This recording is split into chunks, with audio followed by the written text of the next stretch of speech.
Penetration testing methodologies. In the field of penetration testing, there are many official and standard methodologies that are used to perform a penetration test on a target system or network.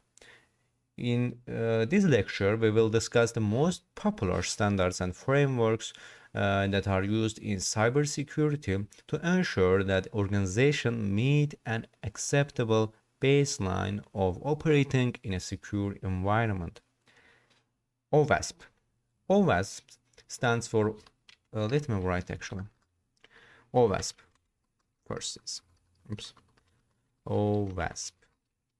OWASP stands for Open Web Application Security Project.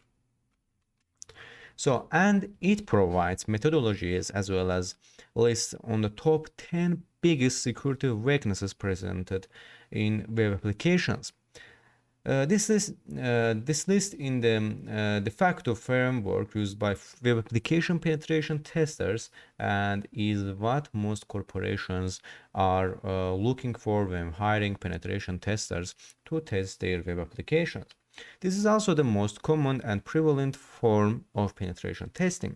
This is one of the most popular frameworks, and every penetration tester should have a clear understanding of it when it comes to web application testing.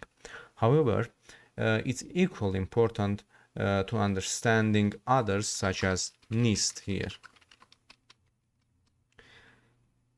NIST stands for National Institute here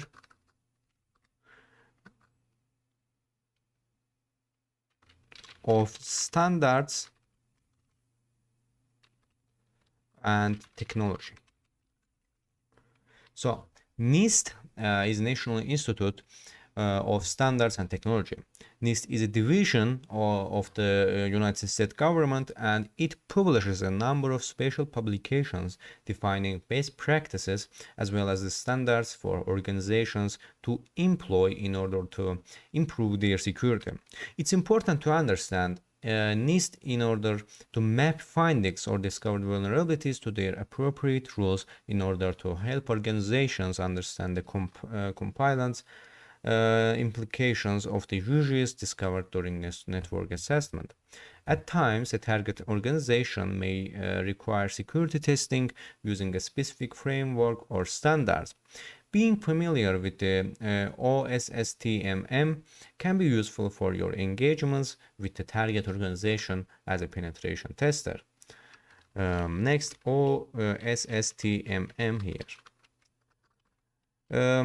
OSSTMM stands for Open Source Security Testing Methodology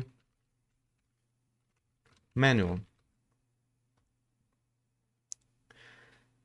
So this is a community-driven, frequently updated and peer-reviewed set of security testing standards that every ethical hacker should be aware of and keep updated on. So these standards tend to cover a wide array of testing subjects and are especially valuable to those entering the industry to help them better understand the process as well as testing best practices. The knowledge found in OSSTMM will be retested as penetration tester in the next lectures, so we will discuss the benefits also understanding SANS 25. SANS 25. SANS 25. SANS 25 is a list of the top 25 security domains as defined by the SANS Institute.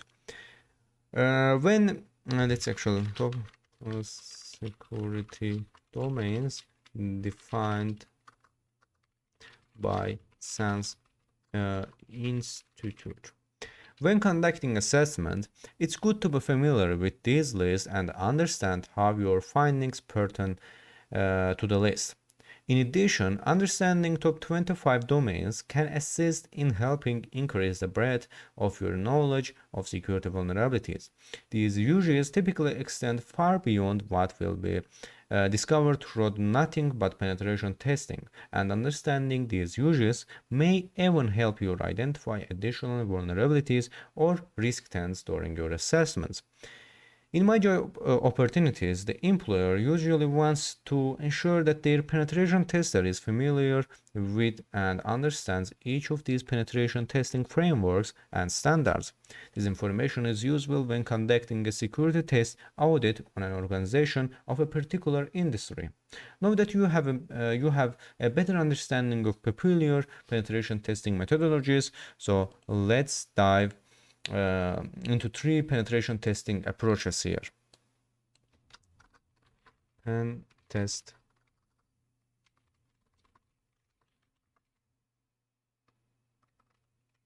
So there are different approaches to performing a penetration test on a target organization. These are white box here,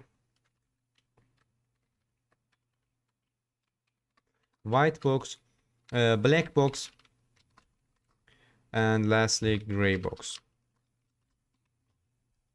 So what is the white box? A white box assessment is a typical of web application testing but can extend to any form of penetration testing. The key difference between white, black, and gray box testing is the amount of information provided to the testers prior to the engagement here. So in a white box assessment, the tester will be provided with full information about the application and its technology, and will usually be given credentials with varying degrees of access to quickly and thoroughly identify vulnerabilities in the applications, systems, or networks. Not all security testing is done using the white box approach, so sometimes only the target company's name is provided to the penetration tester.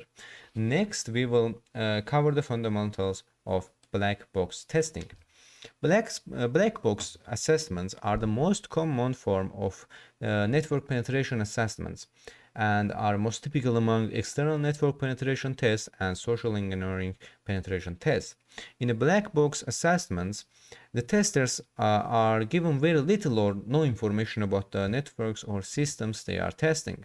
This particular form of testing is inefficient for most types of web applications testing because of the need for credentials in order to test for authenticated vulnerabilities, such as lateral and vertical privilege escalation. In situations where black box testing is not suitable, there are other approaches that exist between white and black box. This is the gray box here. Gray box assessment are a hybrid or white and black box testing.